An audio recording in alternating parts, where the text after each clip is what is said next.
அதிமுகவில் சில குழப்பங்கள் இப்போ நடந்துக்கிட்டு இருக்குங்கிறது நமக்கு தெரியும்.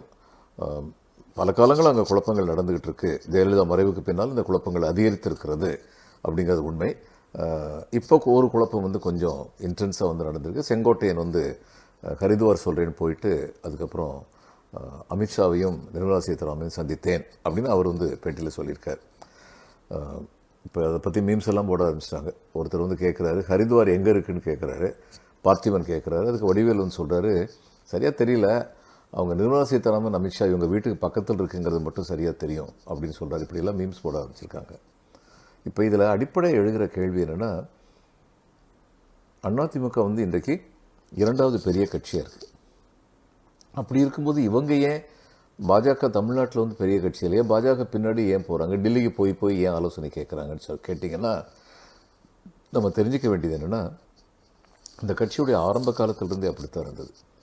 எம்ஜிஆர் வந்து இந்த கட்சியை துவங்கும் போதே திமுகவை உடைப்பதற்காக எடுத்துக்கொண்ட பிரயத்தனங்கள் தான் எம்ஜிஆர் வந்து, அது ஒரு இன்டெலிஜென்ஸ் பிரான்ச்சை சேர்ந்த ஒருத்தர் வந்து ரிட்டையர் ஆனதுக்கப்புறம் ஜூனியர் உடனில் ஒரு கட்டுரையாகவே எழுதினார். அவர் சொன்னார், இவரை இப்போ இழுத்து விட்டுறணும், திமுகலேருந்து விலக்கி விட்டுறணும்னு சொல்லி டெல்லியில் வந்து தீர்மானம் போட்டாங்க. ஏன்னா திமுக வந்து யாராலும்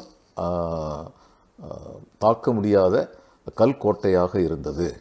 அப்போ காங்கிரஸ் வந்து இந்த திமுக உடைக்கணும்னு திட்டம் போட்டபோது எம்ஜிஆருக்கு இன்கம் டேக்ஸ் ப்ராப்ளம் வந்து இன்டென்ஸ் பண்ணாங்க. ஏன்னா எல்லா நடிகர்களுமே வந்து இப்போ வந்து கார்ப்பரேட்ஸை வந்து படம் எடுக்கிறாங்க, ஃபுல்லாக வந்து அவங்க ஒயிட்டில் கொடுக்குறாங்க.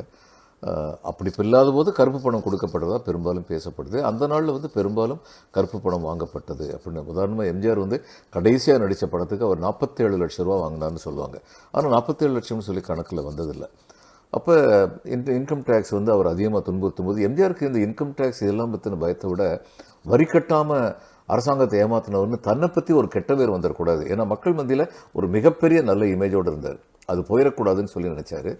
அந்நேரம் வந்து அவர்கிட்ட வந்து இவங்க வந்து அட்வைஸ் கொடுத்தாங்க, போய் மேடத்தை போய் பாருங்கள், டெல்லியில் எல்லாமே சரியாக போயிடும் அப்படின்னு நாங்கள் அட்வைஸ் கொடுத்தோம். அவர் எப்படி நான் மேடத்தை போய் பார்க்குறேன்னு கேட்டபோது, இங்கே தமிழ்நாட்டில் உள்ள ஒரு காங்கிரஸ் தலைவர் ஒருத்தர் மூலமாக ஏற்பாடு பண்ணுறோன்னு சொல்லி அது மாதிரி தான் போனார் அப்படின்னு சொல்லி பல வருடங்களுக்கு அப்புறம், எம்ஜிஆர்லாம் இறந்ததுக்கப்புறம் இந்த நியூஸை வந்து ஒருத்தர் வந்து வெளியிட்டார்.